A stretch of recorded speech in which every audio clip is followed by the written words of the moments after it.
Hi friends, అను blogs. ఈరోజు video ఏంటంటే మా చిన్నోంది వీడియో. వాడు ఏం చేస్తుండంటే ఇలా నేను బొట్టు పెట్టిన కొద్దీ చేతులన్నీ లాగుతుండు, అస్సలు పెట్టనిత్తలేడు, బాగా ఎడుతాడు. ఎంత పెడదామని ట్రై చేసిన ఆఖరికైతే పెడితే ఆ చెంపకు పెట్టిన చుక్కనైతే మొత్తం చిందర వందర అయిపోయింది. ఊరికే చేతులు లాగుడు ఏడ్చుడు బాగా ఇచ్చేస్తుండు. పడుకున్నప్పుడు పెడదామంటేనేమో మా మమ్మీ ఇట్లా పడుకున్న పిల్లలకు బొట్టు పెట్టద్దు, మంచిది కాదు అని అంటారు. మెలుకువతో ఉన్నప్పుడు పెడదామంటేనేమో వాడు పెట్టనిస్తలేడు. అసలు పడుకున్న వాళ్ళకి ఎందుకు పెట్టద్దో అర్థమవుతలేదు. మంచిగా నీట్గా పెట్టేస్తుంది కదా పడుకున్న వాళ్ళకు, వాళ్ళేమో అద్దు అద్దు అని అంటాడు. ఎంత మంచిగా రెడీ చేద్దామని అన్నా వీడు అస్సలు బొట్టు పెట్టనియాడు, మస్తు అల్లరి చేస్తాడు.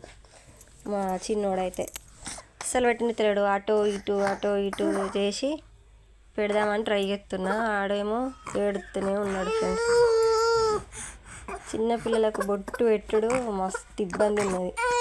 మంచిగా రెడీ చేద్దామంటే ఎప్పుడు గిట్లనే చేస్తాడు వీడు. ఆఖరికైతే పెడదాం, ఎట్టునో చేసి పెడదాము అని ఆఖరికైతే పెట్టేసిన. ఫ్రెండ్స్, 3 చుక్కలు పెట్టడానికి వాడు 3 చీరల నీళ్ళు ఆచిస్తున్నాను. ఇవాళ చూడండి ఎట్లా నవ్వుతుండో. ఇప్పుడు ఆడికైనా సెట్ కాలేదు, మళ్ళీ ఎడుతూనే ఉంటాడు, అందుకోసమని వదిలేసిన.